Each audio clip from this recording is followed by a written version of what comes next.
Sur toi je peux compter. Oh Jésus,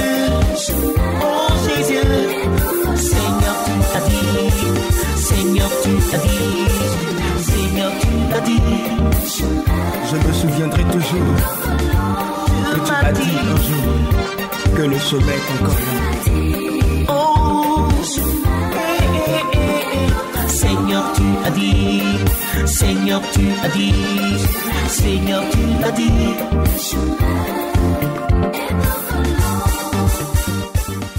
Je vous salue dans le nom précieux de notre Seigneur et Sauveur Jésus-Christ de Nazareth. C'est votre serviteur, le prophète Paul Israël du ministère Le Feu de l'Évangile. Je pourrais vous annoncer que c'est le grand retour. Et c'est pour moi une véritable joie d'être en votre compagnie en cette soirée. Soyez bénis de façon excellente et de façon abondante. Asseyez-vous donc, attachez vos ceintures parce que là nous allons commencer, nous allons démarrer. Et aujourd'hui je voudrais vous entretenir au sujet d'un thème, d'une thématique, de quelque chose qui, ma foi, apportera un plus à la foi de quelqu'un, à l'édification de quelqu'un, à la stabilité spirituelle dans la vie d'une personne. Donc nous sommes dans Matthieu 13, à partir du verset 24. Il est écrit ceci. Jésus utilise pour eux une autre comparaison, c'est-à-dire une autre parabole. Le royaume des cieux ressemble à ceci. Un homme a semé du bon grain dans son champ. Une nuit, pendant que tout le monde dort, son ennemi arrive et il sème de la mauvaise herbe au milieu du bon grain. Et il s'en va. Les plantes poussent. Elles produisent des épis. La mauvaise herbe paraît aussi. Les serviteurs vont dire au propriétaire, « Maître, tu as semé du bon grain dans ton champ. N'est-ce pas? D'où vient donc cette mauvaise herbe? » Il leur répond, c'est un ennemi qui a fait cela. Les serviteurs lui disent, est-ce que tu veux que nous allions enlever la mauvaise herbe? Le propriétaire leur dit, non. En enlevant la mauvaise herbe, vous risquez d'arracher aussi les épis. Laissez tout pousser ensemble jusqu'à la récolte. Et au moment de la récolte, je dirai aux ouvriers d'enlever d'abord la mauvaise herbe, faites des tas pour la brûler, ensuite ramassez les épis et mettez la récolte dans mon grenier. Cette lecture que nous venons de faire n'est pas une lecture aussi longue, mais c'est une parabole du Seigneur Jésus-Christ. Parabole au travers de laquelle il soulève une réalité spirituelle à laquelle tout enfant de Dieu est confronté. Et dans cette parabole, le Seigneur dit quelque chose. Il dit un homme avait un terrain sur lequel il a entrepris d'ensemencer un type de culture, à savoir le blé. Alors il envoie ses ouvriers dans sa plantation afin que ces derniers aillent semer le blé dans sa plantation. Ils sèment le blé, ils ont travaillé avec acharnement, ils ont travaillé. Ils se sont mis au travail dans le but d'atteindre l'objectif qui leur était assigné par le maître, à savoir semer sur le terrain, semer sur le terrain et tu pourrais dire dans la plantation. Ils finissent le travail. Ce qu'ils attendaient, c'était de voir les semences germer, les semences pousser, ce qui annoncerait bien sûr une récolte qui serait bonne pour eux, ou bonne pour le maître. Et ce qui viendrait donner à leur travail un mérite. Et le Seigneur dit, pendant qu'ils s'attendaient de voir la semence pousser, la semence pousse, mais la semence pousse avec de mauvaises herbes. Tout de suite, ils courent vers le maître et lui disent, maître, d'où vient qu'il y a de mauvaises herbes dans ta plantation? Pourquoi ont-ils couru vers le maître? Parce que cette mauvaise herbe qui avait poussé dans le but de les discréditer, dans le but de mettre à mal leur réputation, dans le but de mettre à mal leur travail. Donc il se devait normalement et naturellement d'aller vers le maître et de lui dire, mais voici ce que nous constatons après tout le travail que nous avons abattu. Nous savons une chose, nous avons bien fait notre travail, mais nous ne comprenons pas ce qui se passe au niveau du résultat. Le maître qui n'était pas dans la plantation, le maître qui certainement n'est pas allé superviser l'opération d'ensemencement, leur dit, Ce n'est pas de votre faute. Ce n'est pas de votre ressort. C'est un ennemi qui, la nuit, pendant que tout le monde dormait, est venu et a semé l'ivraie dans la plantation. Alors, aux ouvriers de lui dire, mais maître, la seule possibilité que nous avons, la seule chose que nous puissions faire à ce stade, c'est d'arracher la mauvaise herbe. Alors le maître leur dit, ce n'est pas prudent, ce n'est pas sage, car la bonne semence a germé, la mauvaise semence aussi a germé. Et les racines de la bonne semence ne sont pas encore profondément ancrées dans le sol. Si donc vous allez arracher la mauvaise herbe, il se peut que vous arrachiez aussi la bonne. La bonne plante, je vous l'ai dit. Donc, laissez tout pousser. Laissez tout pousser jusqu'à ce que le temps de la récolte arrive. Et lorsque le temps de la récolte arrivera, je prendrai le soin d'arracher d'abord la mauvaise herbe et ensuite j'amasserai ce qui me revient de droit. Je procéderai à la récolte et que je mettrai dans mon grenier. C'est une histoire, une parabole qui nous donne de réfléchir. De quoi est-ce que le Seigneur Jésus-Christ voulait parler ici? Le Seigneur voulait parler de la vie chrétienne. Il voulait parler de ce que nous vivons chaque jour. Il voulait parler de la réalité que nous connaîtrons en marchant avec lui dans ce monde.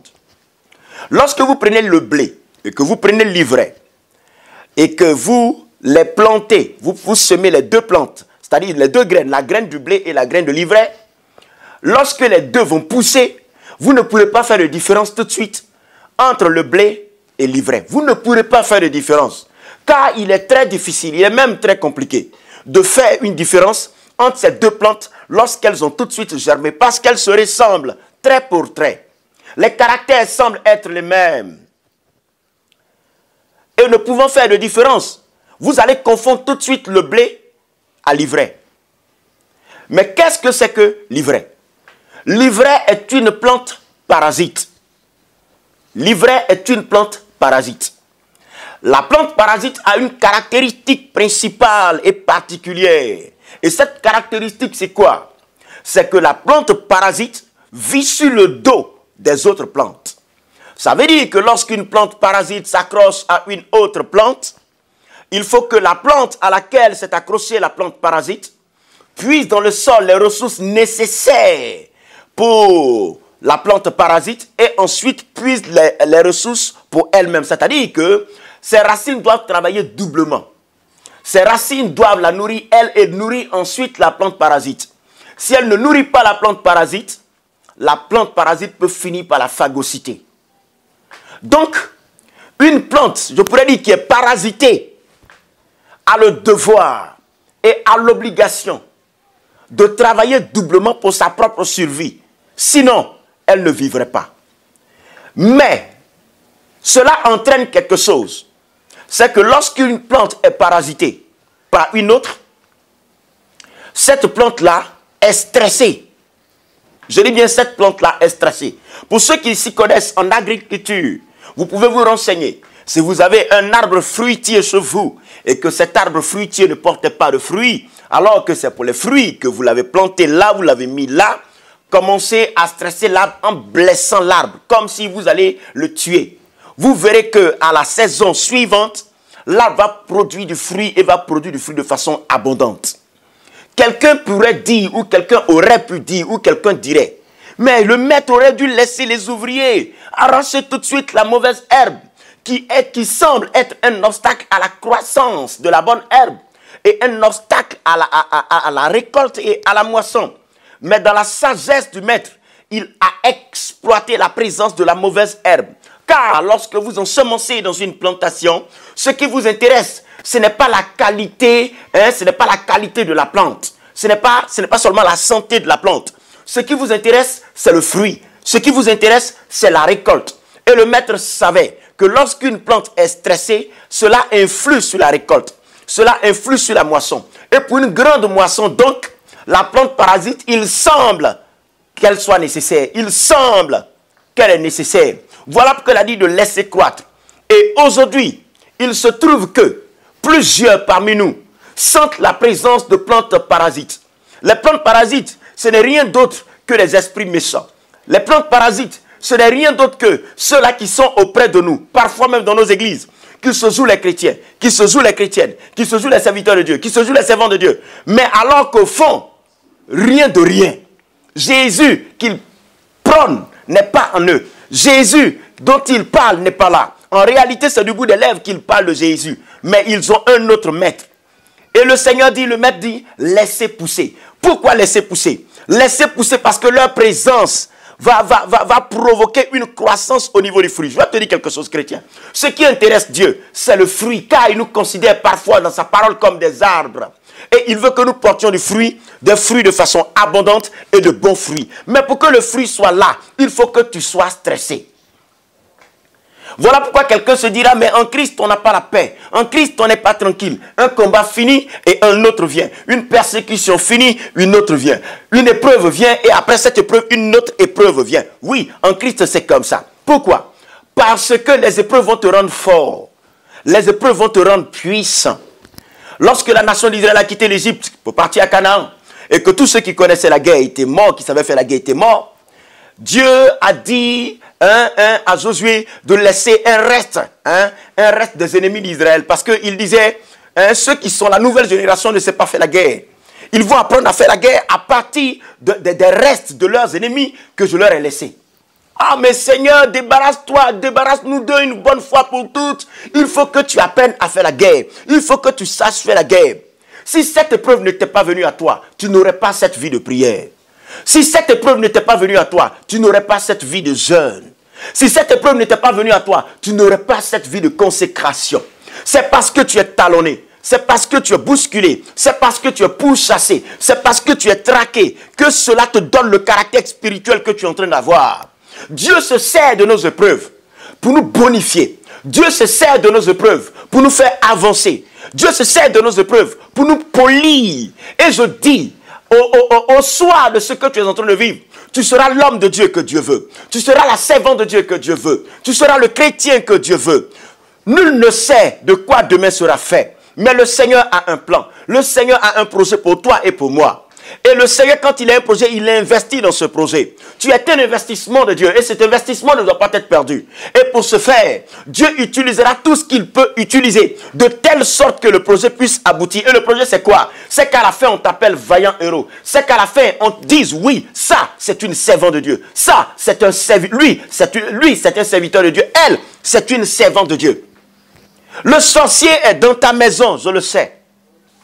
La sorcière est dans ta maison, je le sais. Trop de choses t'entourent qui t'étonnent et qui te surprennent. Et parfois, tu ne sais même pas ce que tu dois faire. Le Seigneur permet ces choses-là pour te lever spirituellement. Le Seigneur permet ces choses pour te réveiller spirituellement. Quelqu'un aurait pu dire, aujourd'hui dans l'église, nous voyons des choses qui nous scandalisent. Nous voyons des choses qui parfois même nous terrifient. Nous voyons des choses qui nous découragent. Oh, mais Seigneur, tu es où? Regarde tous ces scandales. Regarde tout ce qui arrive. Écoutez, le Seigneur lui-même a dit à ses ouvriers, laissez pousser. Il a dit, laissez pousser. Laissez pousser les faux. Laissez pousser les faux pasteurs. Laissez pousser les faux évangélistes. Laissez pousser les faux docteurs. Laissez pousser les faux prophètes. Laissez pousser les faux apôtres. Laissez pousser. Le Seigneur dit, laissez pousser. On ne peut rien y faire.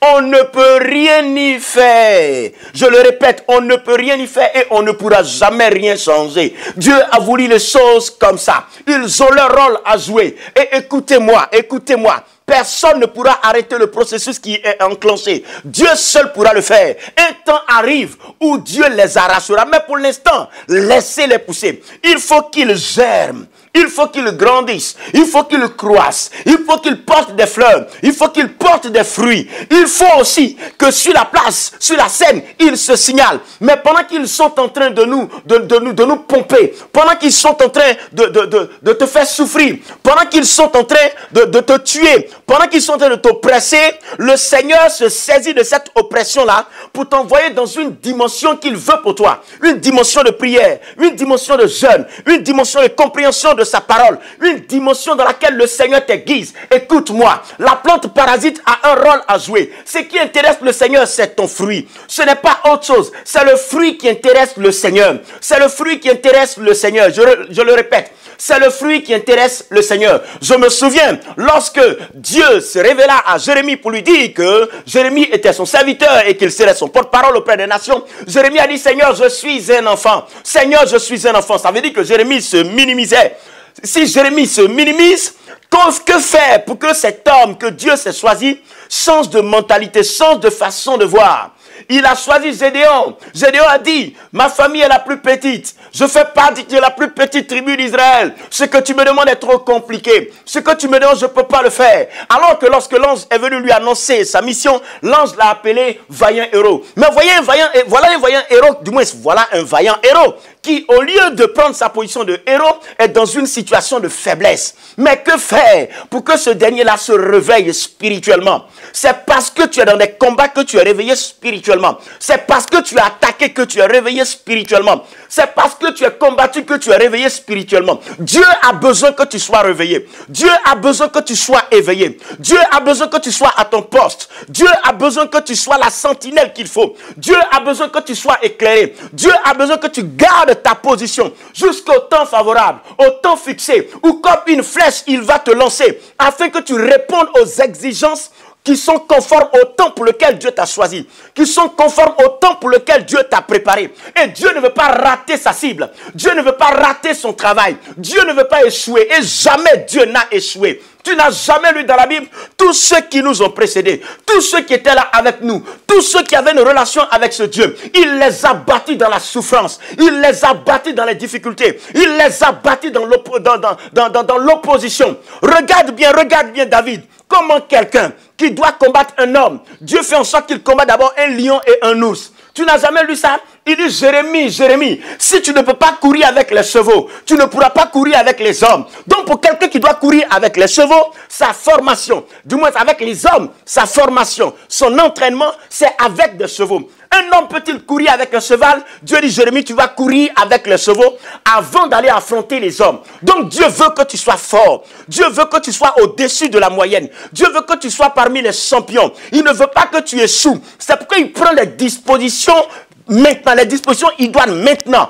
afin que tu aies le caractère qu'il faut, afin que tu aies les aptitudes qu'il faut, afin que tu aies la force qu'il faut, afin que tu aies l'intelligence qu'il faut, afin que tu aies la sagesse qu'il faut, afin que tu aies l'onction qu'il faut, afin que tu aies la consécration qu'il faut, de telle sorte que quand ton temps arrive, tu brilles et tu brilles. Car, qui sait, peut-être que Dieu te prépare pour une nation. Peut-être que Dieu te prépare pour une famille. Peut-être que Dieu te prépare pour les nations. Peut-être que Dieu te prépare pour un département. Peut-être que Dieu te prépare pour un continent. Tu seras d'accord avec moi de reconnaître que quelqu'un qu'on prépare pour un village est différent de quelqu'un qu'on prépare pour une ville. Quelqu'un qu'on prépare pour une ville est différent de quelqu'un qu'on prépare pour un pays. Quelqu'un qu'on prépare pour un pays est différent de quelqu'un qu'on prépare pour les nations. Car le village a ses réalités. La ville a ses réalités. La nation a ses réalités. Et les continents ont leurs réalités. La preuve, lorsqu'on quitte un point A partant du village jusqu'aux nations, les démons ne sont pas les mêmes. Les challenges ne sont pas les mêmes. Les défis ne sont pas les mêmes. Donc la préparation que Dieu te donne est équivalente aux défis que tu rencontreras dans ta destinée et dans l'exercice ou alors dans la réalisation, dans l'accomplissement de la destinée que Dieu a pour toi. C'est pourquoi je veux te dire aujourd'hui, ne sois pas découragé. Ne te décourage pas parce que c'est compliqué. Ne te décourage pas parce qu'on t'attaque. Ne dis pas que tu as péché. Tu n'as pas péché du tout. Ne dis pas que tu as péché. Généralement, lorsque nous les chrétiens, nous passons par ce genre de temps, nous disons non, j'ai besoin d'une délivrance. Et la délivrance consiste dans cette prière dans laquelle nous nous engageons, espérant que un esprit qui serait à la base de ce que nous traversons quitterait notre vie. Et parfois nous allons de délivrance en délivrance, mais la situation persiste et elle perdure. À cet effet, je vais saluer un de mes frères, Azer. Nous étions à Boaké, c'était compliqué pour lui, il avait une licence. Et arrivé au moment où il cherchait du travail, il n'y avait pas de boulot. Il allait même sur les chantiers pour faire ce qu'on appelle en Côte d'Ivoire Manawa. Mais là encore, il n'y avait pas de place pour lui. Et lorsqu'il a commencé à marcher tout seul, il a commencé à dire, mais Seigneur, est-ce que je ne suis pas maudit par hasard? Je vais dire à quelqu'un qui m'écoute, tu n'es pas maudit. Tu n'es pas en retard. Tu n'es pas le dernier. Non, tu n'as pas péché. n'as pas besoin de délivrance du tout. C'est ta préparation. David ne s'est pas plaint de voir le Seigneur laisser le lion venir attaquer le troupeau, de voir le Seigneur laisser l'ours venir attaquer le troupeau.